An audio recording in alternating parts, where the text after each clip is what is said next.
There is good news for air travelers. The government says it has made flying safer by requiring air traffic controllers and other federal employees to undergo expanded drug testing. The investigator, Tom Meyer, says opiates are being added to the list of drugs that have already cost dozens of controllers their jobs.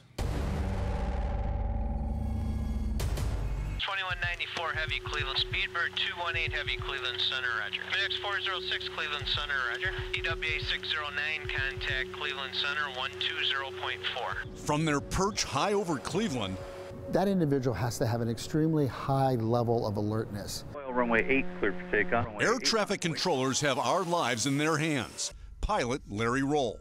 We only have to know where one airplane's going. The controller has to know where 10 airplanes are going. At Cleveland Hopkins, controllers handle an average of nearly 300 takeoffs and landings a day.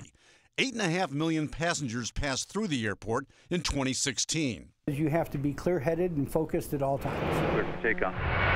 Line up and wait. It's the job of air traffic controllers to keep aircraft away from each other. Runway 35 left, cleared to land. Instructing pilots to go up, down, to speed up and slow down. Heavy traffic, wind, and snow all present challenges. Sobriety is mandatory, but it's absolutely necessary in this job. Air traffic controllers are tested randomly for alcohol and drugs, including marijuana, cocaine, and now opiates. If they're under the effects of any type of depressant, like the opiates or alcohol, that's going to greatly impair their ability to not only do the basic job, 3215. Cactus 3215, Cleveland Center. but when problems start to occur, will they be able to rise to the occasion? You can get some idea about drug and alcohol usage among air traffic controllers by examining federal records. We filed a request under the Freedom of Information Act and received 5 years' worth of test results. In a 5-year period ending last year, records show nearly 200 controllers tested positive for drugs and alcohol. It's rather stunning, to say the least. Scott Huth is a veteran air traffic controller at the Cuyahoga County Airport. Probably something that I would consider to be of concern.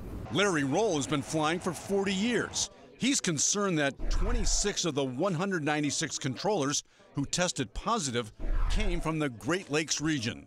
That shocks me, really. I can't believe controllers would do that. The union representing controllers declined an on-camera interview.